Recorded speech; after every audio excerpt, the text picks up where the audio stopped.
mooy ci wàllu bët ñi nga xam ne seen bët dafa leeratul nga xam ne gis-gis bi leeratul wala dafa lëndëm wala suñu xool dara day ful bokk na ci jaxase bi ci gën te naturel amul benn asar salbiya maanaam benn effet secondaire asar jaanibiya mooy da ngay jël benn carotte nga jël benn orange nga jël benn limon nga jël benn pomme nga jël benn gàjjan ci jinjeer yiñ ci war a xool yépp nga xooli ko fejarte ko def ci genn wàll liitaru ndox nga miti séeri ko mooy nga jaxase ko xëy ko am set kaas suba kaas ngoon kaas suba kaas ngoon li nga defar donte daa jeex ci bisi boo xëyee defaraatal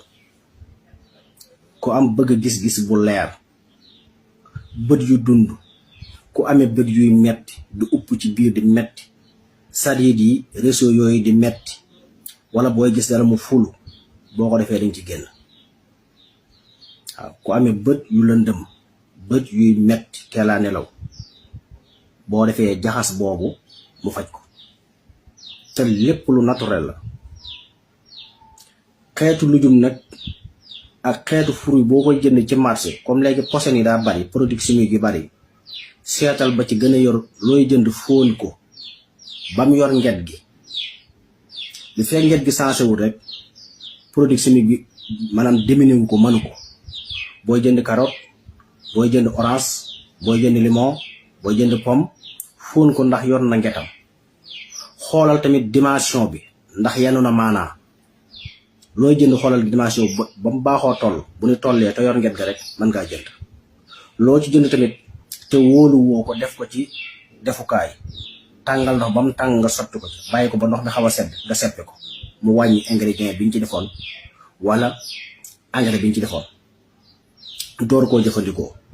jaxas boobu baax na ci képp ku manqué ay vitamines sa yaram waaw baax na ci butit colon yi baax na ci foie mooy res baax na ci yeneen ak yeneen baax na ci yaram muy ruux baax na ci yaram muy tàng waaye rawatina ñu amee jafe-jafe bët kooku day leeral bët day dundal fil yi nga xam ne sadiid yi nga xam ne ñoo ne ci biir bët bi léeg-léeg muy upp di metti yépp da koy defar ba mu baax ci même jaxas boobu maa ngi nuyu ñëpp di siyaare ñëpp di ñaanal ñëpp jàmm ak tawfeex di ko sàkku ci yéen di dellu di yeesal sama taalibe ak sama cofeel ak sama mbëggeel ci Mawlana Abdullahi wa xadimi rasulihi Sëriñ Tuuba Xaadim Rasul Mawlana Cheikh Ahmadou Bamba assalaamu aleykum wa rahmatullahi taala